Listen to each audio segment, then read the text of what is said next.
अंगना में आइल बनी चमके तू चल जैसन कजरा हरी अखिया तो हर कट लगे लित्रन जैसन।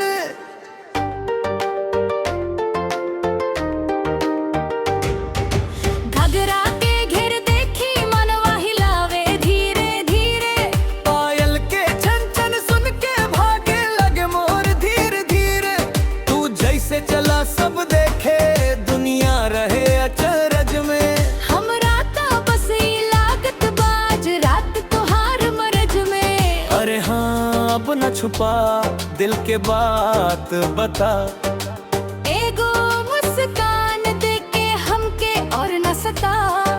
भीतर से आग जरे बाहर से तू शीतल बा। ऐसन जादू कहाँ तोहारे में मिलल बा। नचे के बा तोहरे संग नाचे के बा। नचे के बा रात भर बस नाचे के बा। अंगना में धूम मचा के दिल के रग बाजे के बा। नचे के बा तोहरे संग नाचे के बा।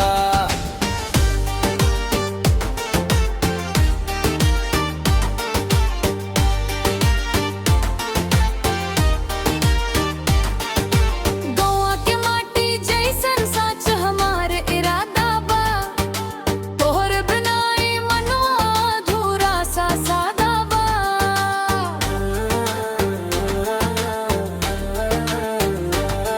तू हंस दे फगुआ जैसन रंग चढ़े सागरी दहिया।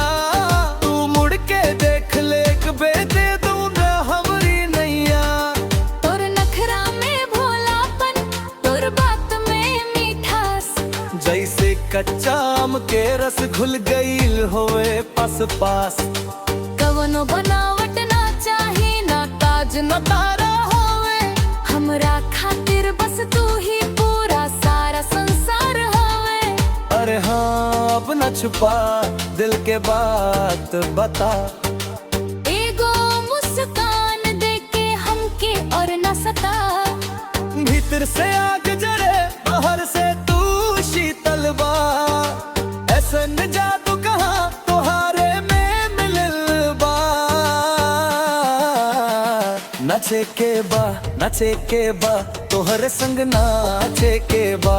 नचे के बा रात भर बस नाचे के बा।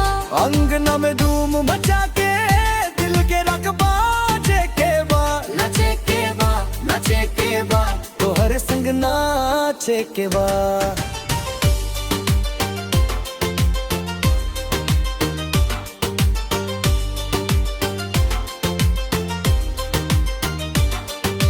दुआर पा गमछा रख के हम तारस्ता निहरेनी। कब आके तू बोलब बू हमके ओही पल भरेनी।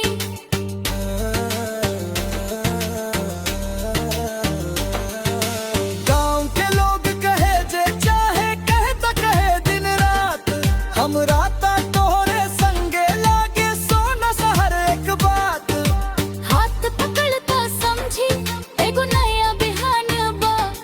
जैसे सावन के पहला भिन सरिया के गान बा। दूर न जइबू कह दे एगो ईमान रखबू।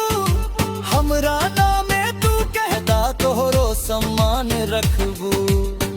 ओ हो ऐसे झूमा सगरी फिक्र छोड़ा। ओ हो आज के रात दिल के दरवाजा खोला। पछुआ जैसन बहके मनवा के पार करो। हमरो धड़कन के संग अपना प्यार करो।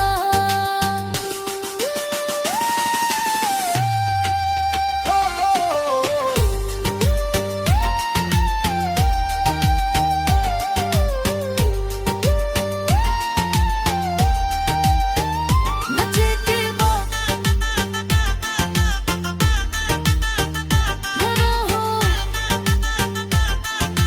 तोहर से नाच के बा। नचे के बा तोहर संग नाचे के बा।